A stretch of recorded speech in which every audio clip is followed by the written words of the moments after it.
Olá a todos que nos assistem pela ITV, eu estou aqui agora para falar sobre cuidados da pele. Nessas mudanças aí repentinas nas temperaturas, indo do calor ao frio, pode prejudicar e muito a pele. Quem que vai falar um pouco mais sobre isso conosco é a doutora Mariana Gavioli, ela é dermatologista. Doutora, tudo bem? Como que podemos proteger a pele nesses dias em que as altas temperaturas predominam? Olá, Jéssica, tudo bem? Bom, é sempre importante, agora no calor, é importante que a gente tenha em mente que a nossa pele, ela sofre com as agressões das mudanças de temperatura. Então, no calor, a gente liga o ar-condicionado ligado, ele pode ressecar a nossa pele. No calor também a gente acaba tendo mais contato com banhos de piscina, praia, e também a piscina tem o cloro, também resseca a pele. A praia, o sol, UVA, UVB, também acaba dando queimaduras solares e a pele fica um pouco mais seca.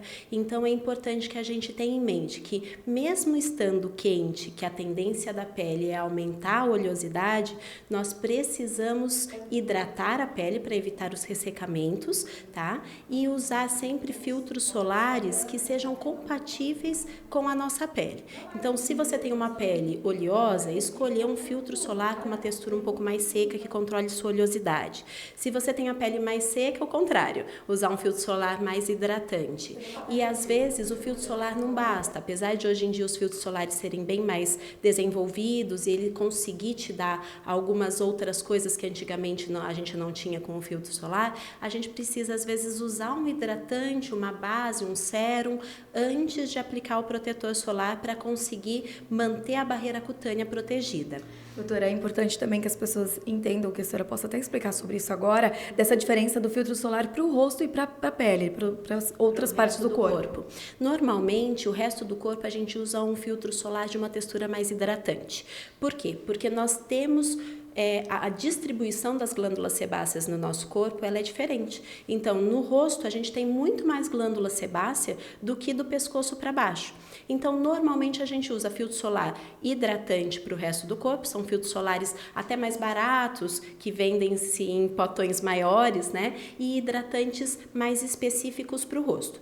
Então, quando a gente vai pensar num hidratante facial, a gente sempre tem que ter em mente textura do hidratante, então se ele é oleoso ou seco, baseado no seu tipo de pele.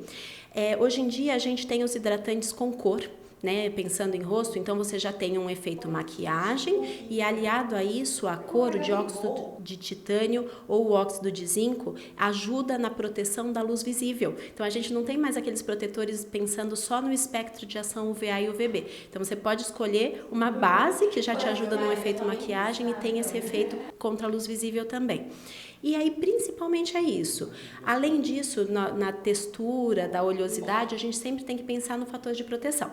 Então, se a gente estiver se expondo ao sol, é sempre interessante usar fatores de proteção mais altos, porque vai ser maior o tempo que você tem de liberdade de estar ao sol para que comece uma vermelhidão. Então, o fator de proteção, ele basicamente diz isso. Quanto tempo a mais você pode se expor ao sol para começar a ficar vermelho, tá bom? Então, aí a gente tem o UVB, que é o fator de proteção, e o UVA, que aí a gente, o fator de proteção UVA, a gente mede em ppd. Então, é sempre importante que o UVB seja maior do que 30 e o UVA seja pelo menos 1/3 do UVB. Então, se o UVA é 10, né? Se o ppd é 10, o UVB é 30, pelo menos, ok? E aí, pensando nisso, essa exposição prolongada ao sol, quais são os prejuízos que isso pode acarretar uma pessoa? De imediato, o UVB ele causa vermelhidão, o bronzeamento, tá? E aos poucos, quanto mais você se expõe ao UVB, maior é a xerose cutânea, o ressecamento da sua pele. De efeito tardio, o UVA ele consegue penetrar mais profundamente na pele e aí ele causa a ruga, a quebra do colágeno e o mais importante de tudo que a gente sempre tem que ter em mente é o dano solar acumulado dos cânceres de pele, né? Então nós temos basicamente 3 tipos, existem mais, mas os mais comuns são 3 tipos de câncer de pele: os carcinoma basocelular, carcinoma espinocelular e o melanoma, que é o mais temido de todos, né? E eles são sim causados pela exposição solar. Daí a importância de agora no verão a gente se proteger e tomar muito cuidado com isso. Doutora, também a questão de proteção. Por exemplo, se a pessoa ainda não tem o protetor solar ou alguma forma de se proteger no frio, o que ela deve fazer? Existe algum outro método? Além dos protetores solares, os protetores são sempre necessários. Então, frio, calor, dentro de casa, fora de casa, tem que estar de protetor solar sempre, tá? Independente da temperatura, nublado ou ensolarado, né? Além dos protetores, hoje em dia a gente tem as roupas que possuem fatores de proteção solar. Então, aí as roupas normalmente, independente da marca, tem várias marcas no mercado hoje em dia, as roupas já te dão um fator de proteção 50. Então, você já tem uma liberdade maior. Às vezes, se é muito difícil ficar reaplicando o protetor, por exemplo, um esportista, um ciclista que não vai conseguir parar para ficar passando protetor, use pelo menos uma roupa que cubra a pele e que tenha já o fator de proteção. Chapéus, bonés, óculos de sol que ajuda a bloquear a UVB e o UVA na retina. A nossa retina também é muito sensível ao sol, então acho que vale a pena a gente investir tanto em protetores quanto também nas roupas, chapéus e óculos de sol. Quanto na alimentação, alguma indicação? Bom, em termos alimentares, o que é mais importante, pensando na hidratação da pele, seria a gente manter sempre uma boa hidratação com água.